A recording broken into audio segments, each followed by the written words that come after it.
frères et sœurs, en Jésus-Christ, je vous salue tous dans le Seigneur. J'espère que vous allez bien par la grâce de Dieu.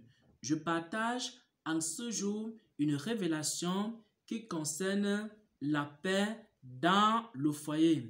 Notre Seigneur Jésus-Christ est le Prince de paix. Notre Seigneur Jésus-Christ est le Prince de paix. Et les chrétiens doivent rechercher la paix avec tous et la sanctification sans laquelle nul ne verra le Seigneur. Un chrétien est un homme de paix. Un chrétien est une personne qui recherche constamment la paix. La paix avec tous, la paix dans tous les domaines de sa vie. C'est pourquoi le Seigneur Jésus-Christ nous enseigne comment rechercher la paix dans le foyer conjugal. On va voir cela premièrement à partir de la révélation que le Seigneur m'a donnée dans un songe le 18 février 2023. Et ensuite, on va voir cela à partir des Saintes Écritures. Et enfin, je vais vous donner un petit secret pour avoir la paix dans sa vie, pour avoir la paix avec Dieu et la paix avec les hommes. Donc, on va voir trois choses. La première chose, on va partager le songe que le Seigneur m'a donné. Des choses que les gens font et qui apportent la guerre dans le foyer conjugal. Et ensuite, on va lire quelques passages des Saintes Écritures. Et enfin, on va partager un secret pour avoir la paix. Bien-aimés frères et sœurs en Christ, le 18 février 2023, le Seigneur m'a donné un songe. C'était vers 5 heures du matin. Il m'a montré dans ce songe-là un couple qui était en guerre, un couple qui n'avait pas la paix, un couple où l'homme et la femme étaient constamment dans des querelles, dans des disputes et dans les animosités. Il me montrait les actions que la femme était en train de mener et aussi les actions que l'homme était en train de faire. Et ces actions-là n'apportaient pas la paix dans le foyer. La première chose qu'il m'a montré concernait la femme. Il m'a montré que la femme ne cuisinait pas ce que son mari aimait manger. Ça, c'était la première des choses. Il m'a montré ici que cette femme-là, elle ne cuisinait pas ce que son mari aimait manger. Et ensuite, il m'a montré une deuxième action que la femme était en train de faire. La femme refusait d'avoir des relations sexuelles avec son mari.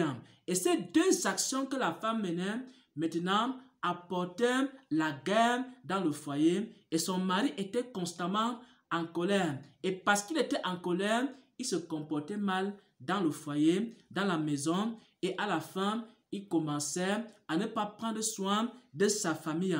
Pourquoi? Parce que la femme avait posé deux actes. Premier acte qu'elle avait posé, c'est qu'elle ne cuisinait pas ce que son mari aimait manger. Deuxième chose, elle refusait d'avoir des relations sexuelles avec son mari. Et cela créait quoi? Des tensions dans le couple, des tensions dans le foyer conjugal. Et l'homme maintenant étant en colère, il a commencé à mal se comporter, à insulter la femme, à poser des mauvaises actions et la maison était déjà une maison en conflit. Et lorsque les gens venaient rendre visite également à ce couple-là, ils découvraient que dans ce couple-là, il n'y avait pas la paix. Ça, c'est ce que le Seigneur m'a montré. Et maintenant, on va lire quelques passages des Saintes Écritures pour parler des actions que l'homme doit poser pour qu'il y ait la paix dans son foyer et aussi des actions que la femme doit poser afin que dans le foyer conjugal, il puisse avoir la paix. Première chose, ce sont les règles en ce qui concerne l'homme. Qu'est-ce que l'homme doit faire? L'homme doit prendre soin de sa femme et de ses enfants. Si un homme veut avoir la paix dans son foyer, si un homme veut avoir la paix dans sa maison, alors il doit prendre soin de sa femme, il doit prendre soin de ses enfants. Cela est écrit dans 1 Timothée 5 à partir du verset 8. 1 Timothée 5 à partir du verset 8. Si quelqu'un ne prend pas soin des membres de sa famille, alors il est pire qu'un infidèle. Il a abandonné la foi. Ça veut dire que l'homme doit prendre soin de sa femme. L'homme qui recherche la paix dans le foyer, l'homme qui recherche la paix dans sa maison, il doit prendre soin de sa femme, il doit prendre soin de ses enfants. Ça, c'est la première chose. Deuxième chose, l'homme doit aimer la femme et faire des choses qui lui sont agréables. Cela est écrit dans 1 Corinthiens 7 au verset 33. C'est-à-dire, celui qui est marié s'inquiète des choses du monde et des moyens de plaire à sa femme. Chaque homme doit chercher à savoir ce qui plaît à sa femme. Et maintenant, il doit agir de manière à plaire à sa femme. Il ne doit pas agir de manière à irriter constamment sa femme, à provoquer constamment sa femme. Donc chaque homme doit connaître ce qui plaît à sa femme. Et si cela est conforme à la parole de Dieu, à la volonté de Dieu, alors il doit agir de manière à plaire à sa femme. Ça, c'est la deuxième chose selon la parole de Dieu. 1 Corinthiens 7 au verset 33. Celui qui est marié s'inquiète des choses du monde et des moyens de plaire à sa femme. Et ensuite, le corps de l'homme appartient à la femme, c'est-à-dire l'homme également doit satisfaire les désirs de sa femme. Cela est écrit dans 1 Corinthiens 7 à partir du verset 4. Et maintenant, quelles sont les règles à respecter pour la femme afin qu'il y ait quoi? De la paix dans un foyer. On va voir que la femme doit premièrement être soumise à son mari. Elle ne doit pas prendre autorité sur son mari. Cela est écrit dans Ephésiens 5 au verset 24. Les femmes qui aiment prendre autorité sur l'homme, elles finissent par créer le désordre dans leur foyer. Elles finissent par enlever la paix dans la maison conjugale. Et ensuite, le corps de la femme appartient à l'homme. 1 Corinthiens 7 au verset 4. C'est-à-dire, la femme ne doit pas priver son mari de son corps. Pourquoi? Parce que le corps de la femme appartient à l'homme. Si la femme commence à agir ainsi, alors elle est en train de troubler son propre foyer, elle est en train de troubler son propre ménage. Mais si la femme agit en offrant son corps à son mari, en tenant compte du fait que, selon 1 Corinthiens 7 au verset 4, le corps de la femme appartient à l'homme, alors ce qu'elle va faire, c'est qu'elle va créer la paix dans son foyer.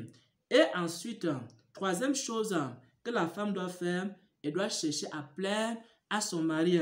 Elle doit chercher à cuisiner la nourriture que son mari aime. Elle doit chercher à connaître les plats que son mari aime.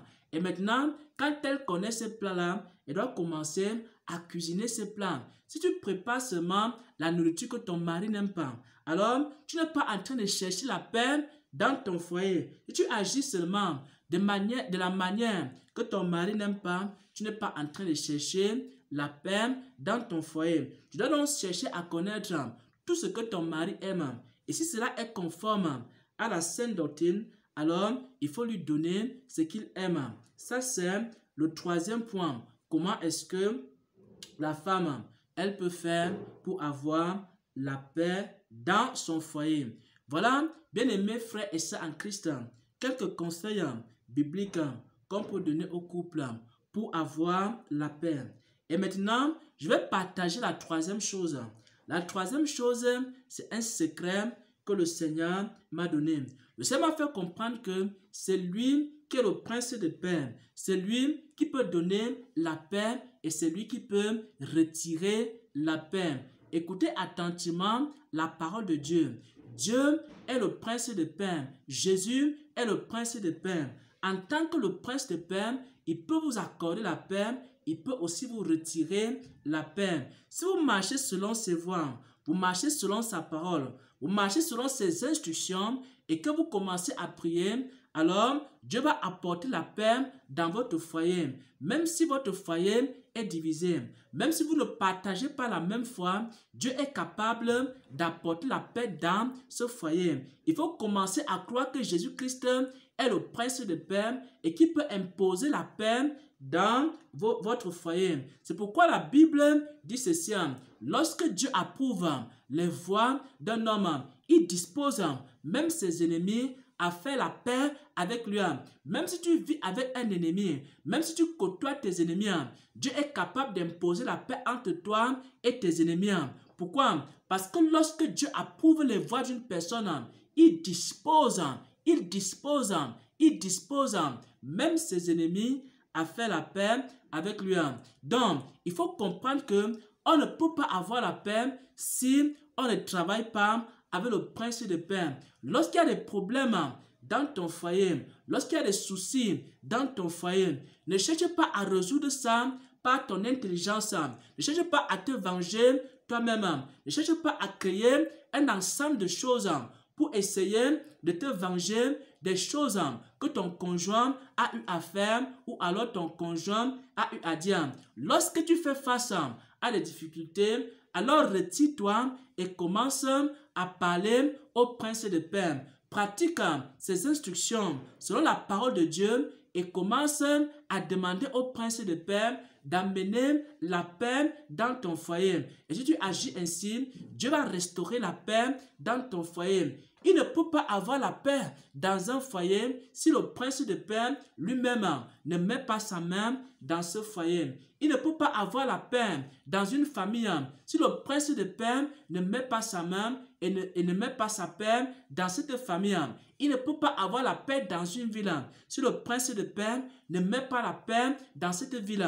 Il ne peut pas avoir la paix dans une nation si le prince de paix ne met pas la paix dans cette nation. Dieu a donc la capacité de mettre la paix, il a la capacité d'enlever la paix. Et si la paix a été enlevée dans ton foyer, mon frère, ma soeur, alors il ne faut pas que tu cherches à établir la paix par tes propres moyens, par des moyens charnels, en te compromettant, en commençant à faire des choses qui sont contraires à la volonté de Dieu. Il faut aller simplement vers le Seigneur Jésus. Le Seigneur Jésus-Christ est le prince de paix et commence à prier et commence à crier à lui et le Seigneur lui-même va restaurer la paix dans ton foyer. Voilà donc, bien-aimés frères et sœurs en Christ, la parole que je voulais partager en ce jour. Le chrétien est un homme de paix. Le chrétien doit rechercher la paix. Le chrétien également doit rechercher la paix dans son foyer conjugal. Et on a vu ici quelque chose à faire pour avoir la paix. On a vu des instructions bibliques aussi qu'il faut observer pour avoir la paix. Et enfin, on a vu qu'il ne peut pas avoir la paix sans le prince de paix. Dieu est capable d'en retirer la paix. Il est capable de mettre la paix. Et lorsque Dieu approuve les voies d'une personne, alors il peut disposer ses ennemis à faire la paix avec lui. Si Dieu approuve tes voies et que tu vas vers lui, alors il peut imposer la paix dans ton foyer et dans ta maison. Mais si tu agis de toi-même, par tes propres forces, avec ton intelligence, alors il n'y aura jamais la paix. Parce que tu ne peux pas instaurer la paix par toi-même. Mais seul le prince de paix est capable de donner la paix. Il est aussi capable de retirer la paix. Que la paix du Seigneur soit avec chacun d'entre vous au nom de Jésus-Christ. Amen, amen, amen.